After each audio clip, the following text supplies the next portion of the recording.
नमस्कार, आप देख रहे हैं आर्थ न्यूज़ डिजिटल प्लेटफॉर्म। मैं हूं आपके साथ अमन शर्मा। कश्मीर घाटी से एक काफ़ी दिलचस्प मामला जो है वो सामने आया है, जिसे आप लोग भी सुनेंगे तो आप लोग भी जो है वो एक बार हैरान और परेशान ज़रूर होंगे कि ऐसा कैसे कर सकता है कोई।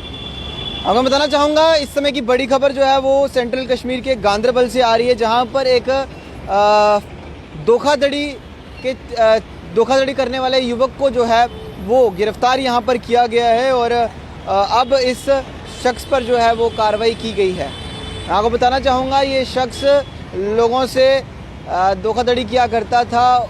कभी उन्हें बताया करता था कि मैं NIA का DSP हूँ, यानी कि नेशनल इन्वेस्टिगेशन एजेंसी का DSP हूँ, तो कभी कश्मीर यूनिवर्सिटी का एडमिनिस्ट्रेटर हूँ, तो कभी ED का सीनियर ऑफिसर हूँ। यानी कि ये उन पदों के बारे में बताता था जो हाई ऑफिशियल पद हैं, यानी कि रैंक्स हैं। तो उन लोगों को ये बताता था कि मैं इन पोस्ट पर हूँ, यानी कि अलग अलग जगह पर। ये नहीं कि हर जगह एक ही चीज़। अलग जगह जाएगा, किसी और किसी शख्स को लूटने के लिए अगर जाएगा तो उसको ये बताएगा कि मैं NIA का DSP हूँ।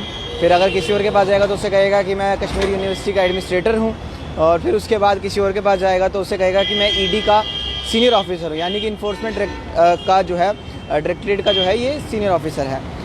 अब इस शख्स को जो है वो पुलिस ने इस धोखाधड़ी के केस में जो है वो पकड़ लिया है और पुलिस ने इस शख्स का नाम भी जो है वो सामने लाया है। इसका नाम है इलियास हमीद भट्ट, जो कि कश्मीर के गांदरबल का रहने वाला है। जो कि जब इन्वेस्टिगेशन हुई में ये शख्स लोगों से सीनियर ऑफिसर बन के लूटा करता था।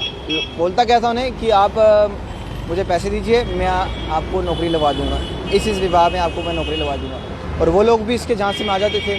और जैसे इसके मामले जो हैं वो बढ़ते जा रहे थे लगातार, तो फिर पुलिस ने भी अब तुरंत कार्रवाई की है और इस युवक को जो है वो पकड़ लिया है। आज कोर्ट के वारंट पर उसके घर पर जो है वो तलाशी भी ली गई है और उस दौरान पुलिस ने बहुत सारे जो नकली डॉक्यूमेंट्स थे, जॉब ऑर्डर्स थे, फेक ID रिकवर्स हुई हैं। पुलिस स्पोक पर्सन ने ये भी कंफर्म किया है कि इलियास के ख़िलाफ़ पहले भी एक ऐसा case police station Nishant Srinagar में रजिस्टर हो चुका है। जाहिर है कि ये एक शख्स प्रोफेशनल फ्रॉडस्टर है जो आम लोगों की मजबूरियों का फ़ायदा उठाता रहता था। पुलिस ने अपील की है कि जो लोग भी इलियास भट्ट के झांसे में आकर पैसे गंवा चुके हैं वो तुरंत आगे आएँ और गांदरबल पुलिस को इन्फॉर्म करें।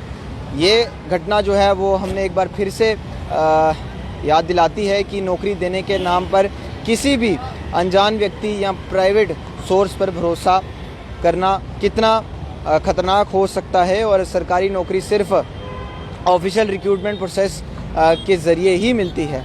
पुलिस की इन्वेस्टिगेशन जारी है और जल्द ही और भी बड़े खुलासे जो हैं वो होंगे। फ़िलहाल इस केस पर हमारी नज़रें जो हैं वो बनी रहेंगी और आगे की अपडेट्स जो भी होंगी इस केस को लेकर वो हम आपको ज़रूर बताएंगे। लेकिन आप समझिए कि किस तरह से नौकरी देने का झांसा देता था। उन्हें बताता था कि जनाब मैं NIA का DSP हूँ, यानी कि DSP उस रैंक का अधिकारी बताता था। फिर उसके बाद कुछ लोगों को ये बताता था कि मैं कश्मीर यूनिवर्सिटी का एडमिनिस्ट्रेटर हूँ। फिर उसके बाद कुछ लोगों को कहता था कि मैं भाई ED का सीनियर ऑफिसर हूँ। तो लोग भी जो हैं वो कहीं भरोसा कर लेते थे और इसने फेक जो हैं वो ऑर्डर्स, फेक फॉर्म्स क्रिएट कर रखे थे।